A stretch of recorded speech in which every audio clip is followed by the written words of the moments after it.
Então, a seção 4.3 apresenta a ideia de velocidade média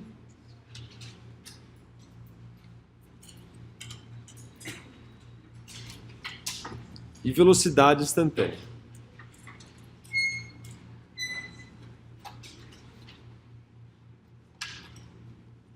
Que, no fundo, é a mesma coisa que a gente fez para o caso unidimensional, certo?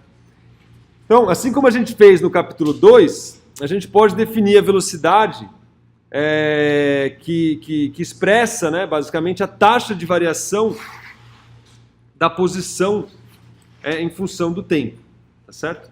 Logicamente que no caso tridimensional, a gente tem que tratar tais grandezas agora como vetores, tá certo? Só essa é a diferença. Então, se uma partícula sofre um deslocamento ΔR em um intervalo de tempo ΔT, pela própria definição de velocidade média, a gente tem então que Vmed, agora vetorial, é igual a um ΔR sobre um ΔT. Tá certo? Essa grandeza aí nos diz que a orientação do V médio, tá certo? É igual a do deslocamento ΔR, tá certo? Então, só para enfatizar, ó, veja que não está na direção do R1 nem do R2. Ó, o R1 é um vetor que aponta aqui, o R2 é um vetor que aponta aqui, e o ΔR é um vetor que aponta aqui, ó. Então, esse é a direção do meu ΔR e essa vai ser a direção da minha velocidade média, tá certo? A velocidade média, então, ela aponta na direção do ΔR, que é R2 menos R1. Tá claro? Muito bem? Muito bem. Em termos das componentes, né? Então, se o ΔR é igual a R2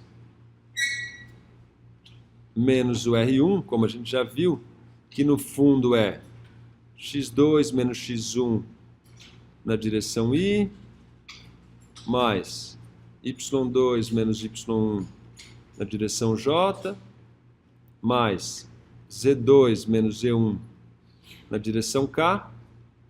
Isso aqui pode ser escrito também como sendo, então, ΔX na direção I, mais ΔY na direção J, mais ΔZ na direção K, de forma, então, que a minha velocidade média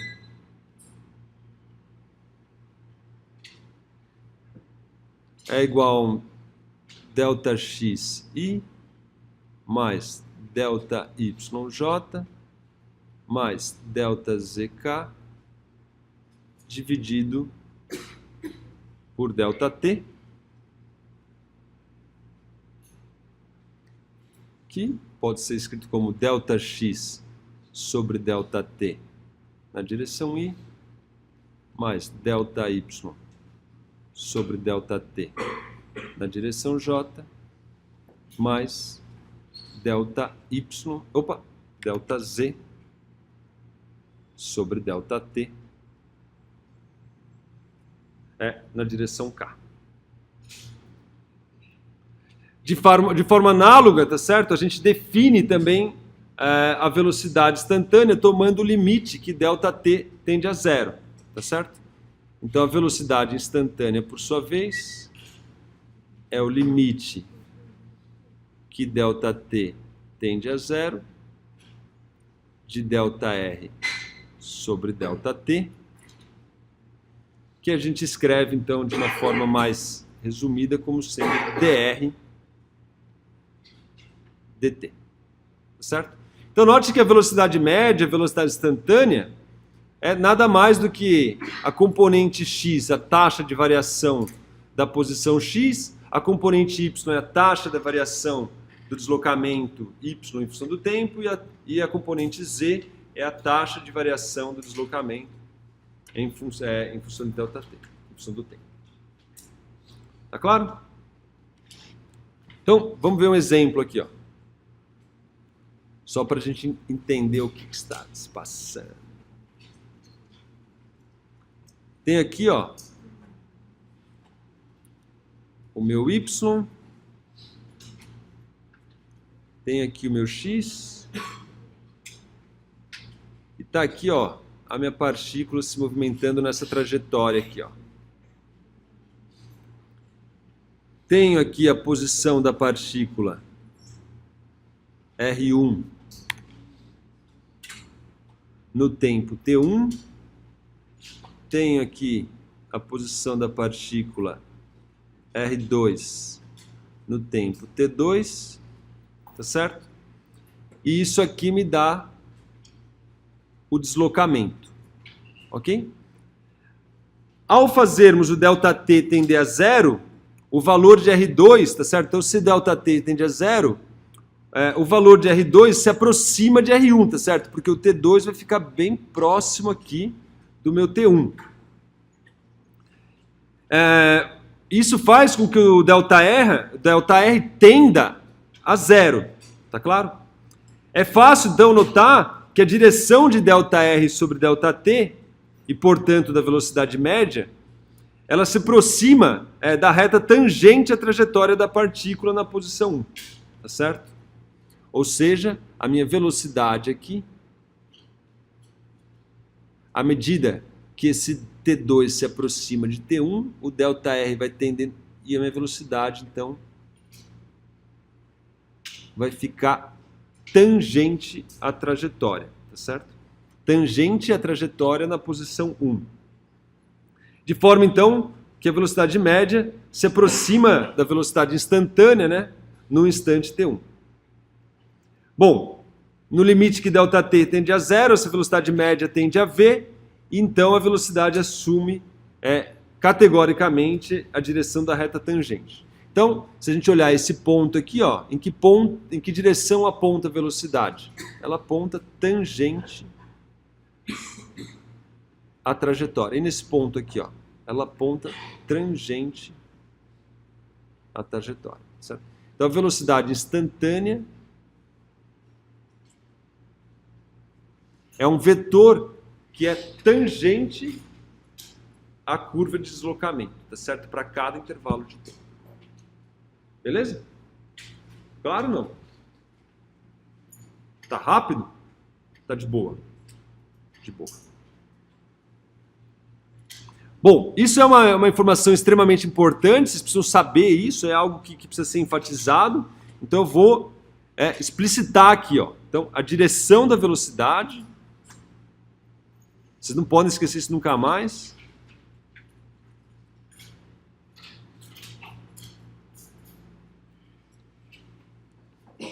Instantânea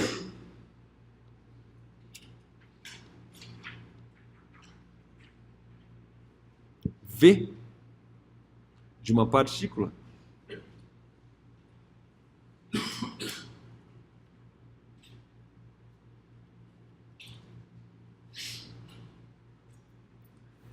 é sempre tangente à trajetória da partícula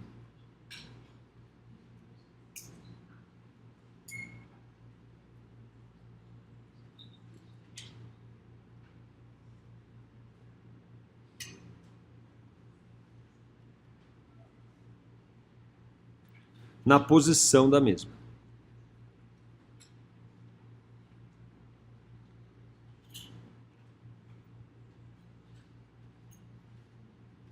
Tá certo? Então ela é tangente à trajetória. Isso a velocidade. Em termos de vetores unitários, né? Então o meu V é igual, então, dx de t dt na direção i, mais um dy de t dt na direção j, mais um dz de t dt na direção K. Certo? Aqui só para deixar bem claro, isso aqui é o meu V, que depende do tempo. Tá certo? Isso aqui é o meu Vx de t, isso aqui é o meu Vy de t, e isso aqui é o meu Vz de t. De forma, então, que o meu V de t é igual a um Vx de t na direção y, mais um Vy de t na direção j, mais um Vz de t na direção k. Ou seja, em outras palavras, a gente pode encontrar as componentes escalares de V derivando as componentes de R, tá certo? Se eu tenho o meu vetor R de t dado por x de t i mais y de t j mais z de t k, a derivada de dx de t dt me dá a componente v de x, a derivada de y dt me dá a velocidade y, e a derivada de z dt me dá a componente z. Tá certo? As derivadas das componentes me dão as componentes do vetor velocidade, as derivadas das componentes do vetor posição. Beleza? Muito bem. Vamos fazer um teste. Vamos lá. A figura mostra uma trajetória circular descrita por uma partícula. Se a velocidade da partícula... Então, esse aqui é a trajetória, tá? Se a velocidade da partícula em um certo instante de tempo é 2 metros por segundo na direção y e menos 2 metros por segundo na direção j, em qual dos quadrantes a partícula está se movendo nesse instante, se ela se move no sentido horário? Então, se ela se move no sentido horário, ó, nesse quadrante aqui ela aponta para cá, porque é tangente à trajetória.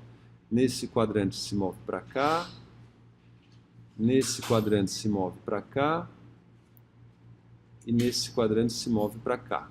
Isso se estiver se movimentando no sentido... Ah, desculpa, esse aqui no sentido anti-horário. Então vamos começar no anti-horário, vamos começar pelo B. Então, se ela estiver no sentido anti-horário, qual deles eu vou ter 2 na direção y e menos 2 em j? Então aqui, ó, esse cara aqui, ele aponta positivo para j, tá certo? Porque se você olhar as componentes dele, ó, é essa componente aqui e essa componente aqui, ó. Então ele é positivo para j e negativo para x, que não é o caso. Então esse quadrante aqui não é. Nesse quadrante aqui, ó, ele é negativo para x e negativo para y, mas também não é, porque aqui é positivo em x. Aqui ele é positivo para x e negativo para y. Opa, positivo para x. Então, esse aqui é o caso da velocidade aqui, que é 2 e menos 2. Note que aqui também não é, porque aqui é positivo para x e positivo para y. Então, no caso que ela se move no sentido anti-horário, ela está nesse quadrante aqui. Sim ou não? Ficou claro isso? E quando ela se move no outro sentido? Então, vamos fazer a circunferência aqui. Vamos fazer aqui os quadrantes. Se ela está se movimentando agora no sentido horário, então a velocidade está para cá, a velocidade está para cá, está para cá e está para cá. Nesse caso aqui, ó, x positivo, y positivo, não é o caso. X positivo, y negativo. X positivo, y exatamente. Então, no caso A, está nesse quadrante. Note que esse aqui também não dá, porque o y é negativo e o x é negativo. Aqui o x é negativo e o y é positivo, que não é o caso. Então, nesse caso, tá? A está nesse quadrante aqui, e no caso B, ela está nesse quadrante aqui. Beleza? Sacou? Deu para entender a brincadeira? Muito bem.